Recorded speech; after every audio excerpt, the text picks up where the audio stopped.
ভাই শোনো শোনো তুমি আমি আমার সাথে করে কি বেজা ট্রাইবেল মেয়ে কেলিকা পাঙ্গাল সেল লোক ট্রাইবেল লোক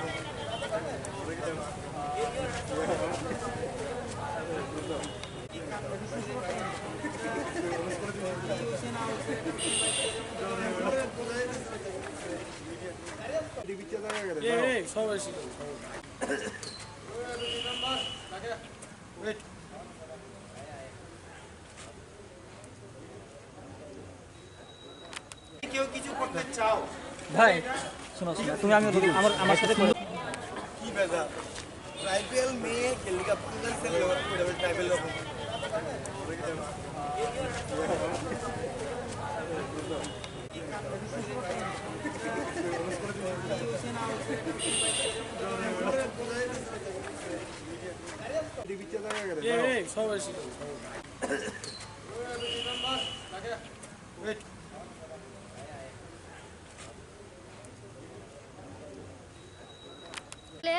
বনশ্রী নামে একটি মেয়ে ও হোস্টেলে থাকে। ও আমাদেরকে ইনফর্ম করেছে যে কিছু তিপ্রাসা নামে একটা স্টুডেন্ট অর্গানাইজেশন ট্রাইবেল, ওরা গিয়ে ওকে হ্যারেস করছে। যে একটা সোশ্যাল মিডিয়াতে একটা ভিডিও ভাইরাল হয়েছে, আর ওরা বলছে ওরা আইডেন্টিফাই করতে পেরেছে যে ওটা মানে ওই মেয়েটা বনশ্রী। কিন্তু বনশ্রী বলছে যে ওই ভিডিওতে আমি যে তোমরা কি করে আইডেন্টিফাই করেছো, কেননা কলেজ যে অথরিটি আছে ওরা বলছে যে ওরা মিটিং করেছে এবং ওরা দেখেছে ওই ভিডিওতে এরকম খারাপ কিছু নেই। দুপুরবেলা একটা ভিডিও গাড়ি চলছে, ওখানে গাছের নিচে দুজন দাঁড়িয়ে আছে, কিন্তু ওরা বলছে যে না তুমি স্বীকার করো যে তুমি এখানে ভুল কিছু করেছো, তুমি এক্ষুনি আমাদের সঙ্গে যাবে, তুমি গিয়ে থানাতে এফআইআর করবে। তাও 13 জন ওমেন্স কলেজের ভিতরে রাত্রিবেলা ছেলেরা গিয়ে ওকে এই ধরনের কমেন্ট করছে যে তোমার স্বীকার করতে হবে যে তুমি এটা করেছো এবং তুমি এখন গিয়ে কেস করবে।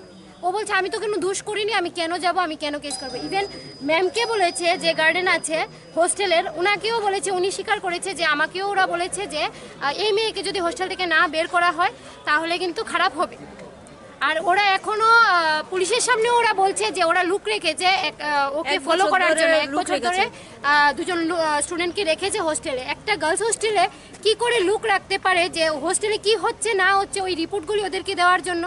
এর মানে বিভিন্ন ভিডিও ওখানে মেয়েরা থাকে, বিভিন্ন ভিডিও হতে পারে মেয়েরা, এখানে সব তো মেয়েরা থাকে। ওরা 2 জন মেয়ের নামও বলেছে যে কোন 2 জন মেয়ে ওই হোস্টেলে থাকে। আর আমার প্রশ্ন হচ্ছে ছেলেরা কি করে রাত্রিবেলা, ম্যাম থেকে টাইম নিয়েছে 10:30টায় যাবে, ওরা রাত্রিবেলা কি করে হোস্টেলের ভিতরে ঢুকে একটি মেয়েকে এইরকমভাবে জোর করে বলতে পারে যে তুমি বলো, তুমি স্বীকার করো তুমি খারাপ কিছু করেছো। এই ধরনের কমেন্ট কি করে করতে পারে? যেত মেয়েরা যেত, কি করে ছেলেরা যেতে পারে? ওই মেয়েটা যখন আমাদেরকে ইনফর্ম করে তখন আমরা মেয়েরা গিয়ে ওখানে উপস্থিত হই এবং আমরা থানাতে ও জানাই ফোন করে। ওরা থানা থেকেও বলছে যে ওরা তো আমাদেরকে ইনফর্ম করতে পারতো। ওরা কি করে পারে একজনকে হ্যারাস করতে, ওকে জোর করে স্বীকার করাতে, বলো তুমি দোষটা করেছো, তুমি যাও এখন এফআইআর করো।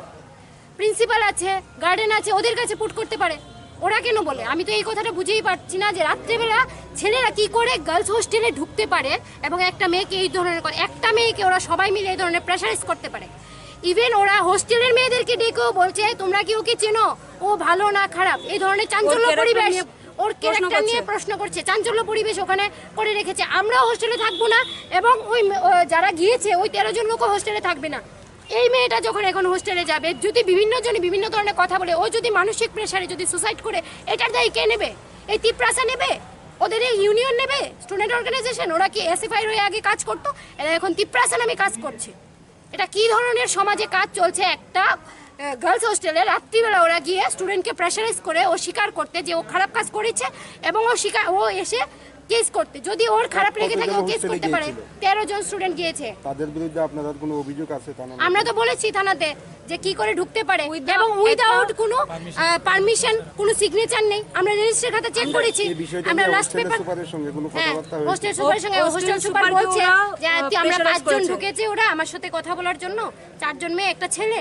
তারপর আমি মানে কন্ট্রোলই করতে পারিনি যে পেছন থেকে এতগুলি লোক এসে, মানে আমি আনকন্ট্রোল হয়ে গেছি, ওদেরকে আমি কন্ট্রোল করতে পারিনি। ওরা ওকে 13 জন লোক একটা মেয়েকে যদি হ্যারাস করে, ও কি করে পারবে ওদের সঙ্গে? এখন আপনারা কি চান? আমরা চাই যে আজকের পর থেকে যদি এই ধরনের কোনো প্রেশারাইজ কোনো স্টুডেন্টের উপরে করে, আমরা এবিভিপি ওর মানে ওর পক্ষপাতী হয়ে দাঁড়াবো। যে কোনো স্টুডেন্টকে এইভাবে হ্যারাস করতে পারে না। না যে মেয়েটা এরকম করেছে, মেয়েটা কোনো সংঘর্ষের সাথে যুক্ত? হ্যাঁ, মেয়েটা এবিভিপির সঙ্গে যুক্ত, তাই বলে হয়তো তারা এরকম করছে। দায়িত্ব কি রয়েছে উনি? ওমেন্স কলেজের প্রেসিডেন্ট। যেখানে ওমেন্স কলেজের একটা কমিটি বসেও ওই ভিডিওটা বারবার দেখে, প্রিন্সিপাল ম্যামও ছিল ওই কমিটিতে, সবাই বসে দেখে এখানে খারাপ কিছুই নেই। দিনের কবে বেলা থেকে শুরু হয়েছে ভিডিওর ব্যাপারটা? ভিডিওর ব্যাপারটা তো আমরা তো আজকে 2-3 দিন হয়েছে এই ব্যাপারটা, 2-3 দিন যে হয়েছে, যেহেতু ভিডিওতে এরকম খারাপ কিছু নেই, একটা মেয়ের ব্যাপারে কি করে আমরা এই ধরনের চাঞ্চল্য পরিবেশ করতে পারি? যারা গিয়েছিল এই হোস্টেলের মধ্যে, তার মধ্যে নেতৃত্ব কে দিয়েছিল? তাদের মধ্যে নেতৃত্ব দিয়েছে ওদের তিপ্রাসা টিএসইউ যারা বলছে নিজেকে, ওরাই ছিল। আমরা তো ওদেরকে কি চিনি নাম না, এই সংগঠনের নাম কি? টিএসএফ, এবং তারা তিপ্রাসা নামে, কিন্তু এখানে সবাই মিক্সড, এসএফআইও আছে। কি নাম আপনার? আমার নাম পার্বতী ভট্টাচার্য, কি দায়িত্বে আছে? আমি অখিল ভারতীয় বিদ্যার্থী পরিষদ ওয়েস্ট জেলার সহসংযোজিকার দায়িত্বে আছে এবং ত্রিপুরা ইউনিভার্সিটি প্রেসিডেন্টের দায়িত্বে। এখন কি আপনি কোন কথা রাখছেন যে এই ভিডিও যদি কোনো ভাইরাল হয় এরপরে কোনো ব্যবস্থা নেবেন, আপনারা কোনো কথা রাখছেন? হ্যাঁ, এখানে শুধু ভিডিও ভাইরাল না, এই মেয়েকে যদি কোনো আননোন নাম্বার দিয়েও যদি কোনো মানে ধমকি দেওয়া হয় যে তুমি কেস করো, যেন এখন ওরা এখনো বলছে যে তুমি কেস করতে হবে। ম্যাম বলেছে তোমরা কি করে পারো যে একটা মেয়েকে ক্যারেক্টার নিয়ে এইভাবে কথা বলতে, ওকে তোমরা জোর করতে যে কেস করার, মেয়ের কোনো প্রবলেম নেই, তোমরা কি কেস করতে পারো? পুলিশ এখানে কিছু কোনো কইছে? এখন পুলিশ আপনার কথা শুনে পুলিশ বলেছে যে নেক্সটে যদি ওর উপরে কোনো স্টেপ নেওয়া হয় বা ওকে কোনো ধমকি দেওয়া হয়, যা কিছু হবে এটার দায়ী এই ইউনিয়ন নেবে। ইউনিয়নের প্রেসিডেন্ট এখানে আছে, উনি বলেছে এই দায়ী উনি নেবেন।